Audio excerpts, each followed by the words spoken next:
एक इंडेक्स है, और इंडेक्स कौन सा है? CCPI, climate change performance index. Yes, question आएगा ही आएगा।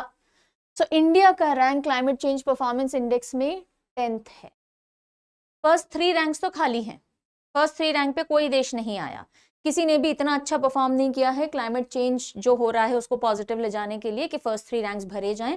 4th रैंक से रैंकिंग देनी शुरू की गई है और इंडिया का रैंक 10th आया है। ठीक है, climate change performance index publish किसने किया है? German watch, new climate institute, climate action network international, ये 3 थिंक टैंक्स हैं, इन्होंने मिलकर रिलीज किया है। CCPI 2025 कितने कंट्रीज को रैंक करता है? 63 कंट्रीज और यूरोपियन यूनियन, तो आप कहें तो 64 एंटिटीज को रैंक करता है।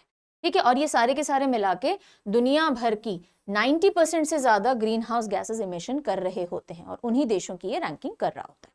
ठीक है, तो like I told you, first 3 positions vacant है, कोई बहुत अच्छा काम किसी ने नहीं किया है, तो दीज 3 रिमेन्ड वेकेंट। टॉप पे रहा Denmark with the ranking of 4, first rank नहीं कहेंगे हम इसको, टॉप पे डेनमार्क रहा है, इंडिया 10th पे रहा है। और अगर आप देख सकते हो हमारी रैंक ड्रॉप हुई है, तो ये आपका क्लास वर्क क्वेश्चन है, 2024 CCPI इंडेक्स में इंडिया का रैंक क्या था? तो CCPI 4 मेन कैटेगरीज पे रैंकिंग देता है। पहला है GHG emissions, green house gas emissions आपने कितने किए हैं, सबसे ज्यादा वेटेज इसी को दिया जाता है। रिन्यूएबल एनर्जी पे कितना काम है, एनर्जी यूज कितना सस्टेनेबल है, और आपकी क्लाइमेट पॉलिसी कैसी चल रही है। ठीक है, बाकी सबको 20-20% वेटेज है, इसको 20%, इसको 20%, this is also 20%। Green house gas emissions को 40% वेटेज दिया जाता है। तो डेनमार्क ने अपनी पोजीशन रिटेन की है, टॉप कंट्री है, 4th नंबर पे आया है, इंडिया 10th पे है।